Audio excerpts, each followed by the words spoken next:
দর্শক বন্ধুরা, সুরাইয়া নার্সারিতে আপনাদের সকলকে স্বাগত। আজকের আমরা দেখে নেব টবে কিভাবে ড্রাগন ফল হয়, মানে কত ইঞ্চি টবে হচ্ছে এটা চাচার থেকে জেনে নেব। চাচা, এটা কত ইঞ্চি টবে? 10 ইঞ্চি টব আছে। 10 ইঞ্চি টব। দেখুন কত বড় একটা ড্রাগন গাছ। এটাও একদম পুরো ফেলে রাখা আছে একরকমই, সেইভাবে পরিচর্যা অযত্ন অবহেলার মধ্যে, তবুও দেখুন কত বড় একটা। মাঝে মধ্যে একটা দুটো করে ফল হয়, তুলে খাওয়া হয়। আচ্ছা আচ্ছা, মানে এই ভ্যারাইটিটা কি ভ্যারাইটি আছে? এটা লাল। আচ্ছা আচ্ছা, যেটা রেড কালারের হয় সেটা। তো এইটা কি হোলসেল আপনি দিতে পারবেন? হ্যাঁ, অবশ্যই। হোলসেল খুচরো দুটোই দিতে পারবেন, তাই তো?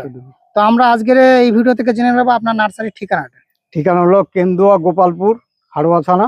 আচ্ছা, যদি ট্রেনে কেউ আসতে যায় কলকাতার দিক থেকে, তাহলে মালতীপুর স্টেশনে নেমে অটো রিক্সা ধরে কেন্দুয়া মাছের কাটা বললেই যে কোনো লোক দেখিয়ে দেবে। আচ্ছা আচ্ছা, একদম মাছের কাটার পাশেই আমাদের নার্সারি।